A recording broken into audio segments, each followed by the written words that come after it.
E estamos de volta com o Viva Voz nesse dia quentíssimo. E a gente tem hoje a presença do Bruno Caraza, nosso comentarista, assuntos econômicos, conosco todas as quartas-feiras, já nas telas para quem nos acompanha por imagens. Boa noite, Bruno. Débora, Nadeja e todo mundo que está acompanhando a gente. Boa noite, Bruno. Boa noite. Hoje foi o dia em que o caso Master derrubou a queda do PIB, porque pedi para o Bruno mudar o tema e nos ajudar a compreender um dos desdobramentos aí desse escândalo que diz respeito a ali a quebra da imagem do Banco Central, que é fortemente atingida quando a gente vê que pelo menos 2 servidores de altos escalões foram tragados pelo escândalo e aparecem mencionados pela Polícia Federal e pelo ministro André Mendonça como uma espécie de funcionários do Daniel Vorcaro atuando dentro da autoridade monetária. Situa um pouco para a gente como se dava essa influência do dono do Master dentro do Bacen e como que isso se deu nas duas gestões, na de Roberto Campos Neto e na do Gabriel Galípolo, Bruno. Pois é, Vera, são fatos gravíssimos trazidos aí pela Polícia Federal hoje, né, que abalam bastante a imagem do Banco Central nesse processo todo. São 2 servidores do Banco Central, como você mencionou, de altíssimo escalão, servidores experientes que entraram no Banco Central, os 2 por concurso público em 1998, então quase 30 anos de casa, servidores que atingiram cargos altos, né? Um deles, o Paulo Sérgio Neves de Souza, chegou a ser diretor de fiscalização do Banco Central entre 2017 e 2023, foi nomeado na gestão do Ilan Goldfein, aí no governo Temer, e ficou aí boa parte do governo Bolsonaro, chegando até no início do governo Lula, à frente da diretoria de fiscalização bancária, né, do Banco Central. E o outro servidor, que é o Bellini Santana, também tem quase 30 anos de casa, chefe do Departamento de Supervisão Bancária do Banco Central, que fiscaliza bancos, conglomerados financeiros, desde o início dos anos 2000, desde 2020, o melhor dizendo, e fatos muito graves relacionados a eles, né, a respeito do relacionamento deles com Daniel Vorcaro. Eles tinham, segundo a Polícia Federal, um grupo de WhatsApp que tratavam de assuntos relacionados ao interesse do Master dentro do Banco Central.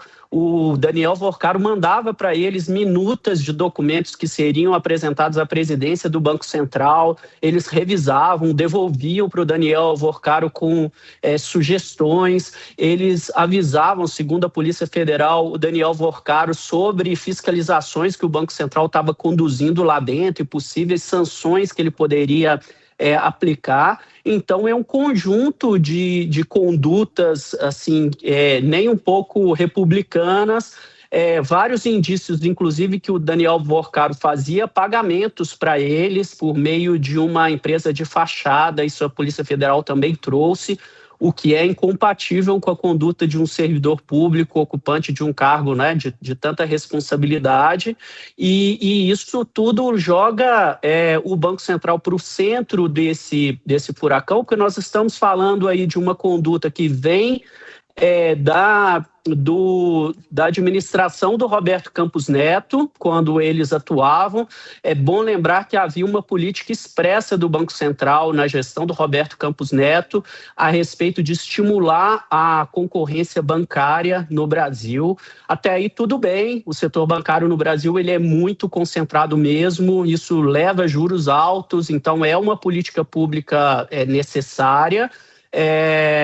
E o Banco Central fazia isso estimulando os bancos médios como o Master e também as fintechs para esse objetivo, mas aí entra a conduta do Daniel Vorcaro, que passa a ter um comportamento totalmente temerário,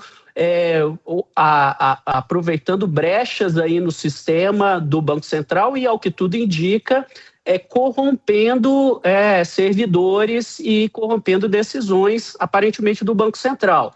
E essa é uma conduta do Master que continua na gestão do Gabriel Galípolo, que ele assume aí na virada de 24 para 25. Em 25 também tem vários fatos aí bastante preocupantes relacionados ao Banco Central, né? Relacionados à compra da carteira de crédito do Master pelo BRB, 12 bilhões de reais em ativos de baixíssima qualidade, a intermediação supostamente do Banco Central para o Fundo Garantidor de Crédito fazer o empréstimo para o Master, isso já em meados do ano passado. Então, várias condutas que o Banco Central aparentemente demorou muito a agir no caso do Banco Master, e isso pode estar relacionado com a influência política que o Daniel Vorcaro tinha junto a entidades, né? Junto tanto ao Banco Central, à CVM, como principalmente autoridades, deputados, senadores, ministros e até ministros do Supremo. E, Bruno, como é que fica a credibilidade do Banco Central se essas evidências ficarem provadas? Ô, Débora, nós estamos falando aí de 2 servidores do altíssimo escalão que cuidavam da fiscalização e da supervisão bancária dos bancos no Brasil.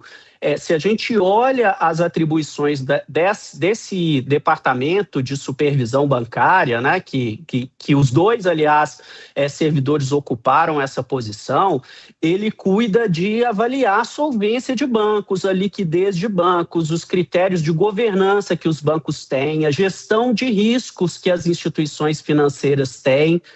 Eles podem, inclusive, determinar planos de ação e até sanções e até mesmo a liquidação e intervenção das instituições bancárias. O Banco Master vivia problemas relacionados à solvência, à liquidez. A gente cada vez mais vê que não tinha governança nenhuma dentro da instituição.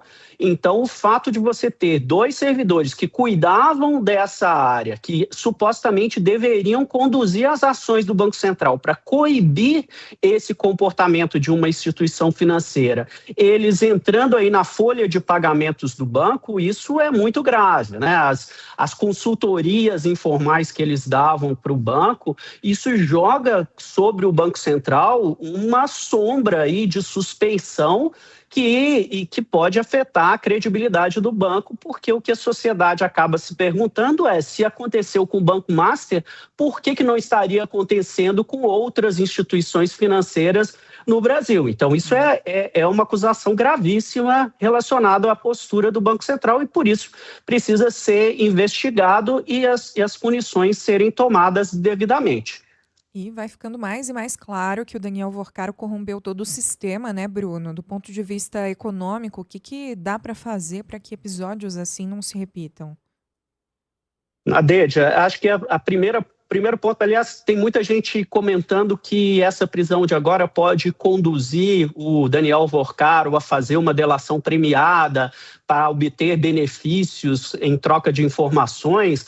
Mas eu, pessoalmente, sou muito crítico a respeito disso. Acho que o Daniel Vorcaro tem pouco a acrescentar depois que a Polícia Federal já tem acesso a todos os seus celulares, as imagens, as trocas de mensagens, a quebra do sigilo bancário, das transações. Então, acho que nesse caso não tem nenhuma dúvida que o que precisaria ser feito é uma punição exemplar para todos os envolvidos.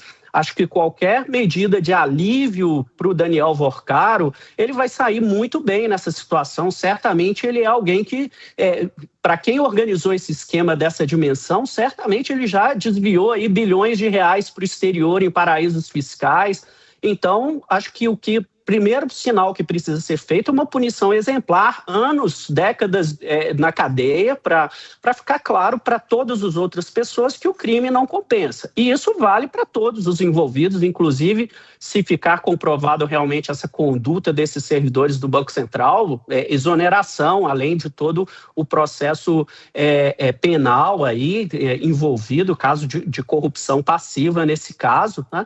E do ponto de vista econômico, a gente precisa redimensionar os incentivos econômicos que levaram o Banco Master a chegar ao ponto que ele chegou. Perfeito. É isso mesmo, cobriu todos os aspectos. Bruno, muito obrigada por hoje. Até quarta-feira que vem e uma ótima noite para você. Até mais, gente. Boa noite, até semana que vem. Obrigada, Bruno. Até. É.